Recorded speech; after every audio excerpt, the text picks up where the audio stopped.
2024 সালের 3 আগস্ট ঢাকার কেন্দ্রীয় শহীদ মিনারেই ছাত্র জনতার আন্দোলন নেয় ঐতিহাসিক মোড়।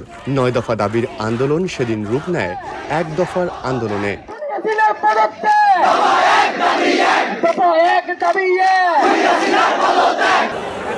সেদিন দুপুর থেকেই রাজধানীর বিভিন্ন এলাকা থেকে মিছিল নিয়ে শহীদ মিনারে জড়ো হন হাজারো শিক্ষার্থী, তরুণ এবং বিভিন্ন শ্রেণী পেশার মানুষ। বিকেল 5:30টার দিকে বৈষম্য বিরোধী ছাত্র আন্দোলনের সমন্বয়ক নাহিদ ইসলাম আনুষ্ঠানিকভাবে ঘোষণা দেন 1 দফা কর্মসূচির। নাহিদ সেদিন বলেছিলেন, মানুষের জীবনের নিরাপত্তা ও ন্যায় বিচার নিশ্চিত করতেই এই সিদ্ধান্ত নেওয়া হয়েছে। এর আগে সেদিন সকালে শেখ হাসিনা শিক্ষার্থীদের গণভবনে সংলাপের আহ্বান জানিয়েছিলেন। তবে সেই প্রস্তাব প্রত্যাখ্যান করে নাহিদ ইসলাম বলেন, সংলাপ নয়, আপনাকে উৎখাত করার জন্যই আমরা আসব।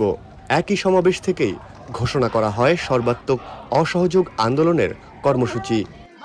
আগামীকাল থেকে আমাদের বৃক্ষরোপণ গণ অনুষ্ঠান কর্মসূচিও পাশাপাশি চলবে।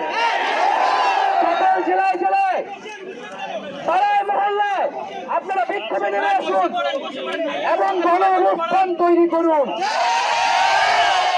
পরে সমন্বয়ক আসিফ মাহমুদ সজীব ভুইয়া আন্দোলনের পরবর্তী কর্মপরিকল্পনা তুলে ধরেন।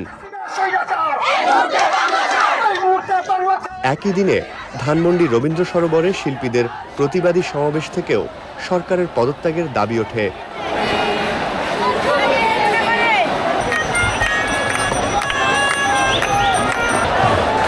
অন্যদিকে সেনা সদরেও অনুষ্ঠিত হয় অফিসার্স অ্যাড্রেস।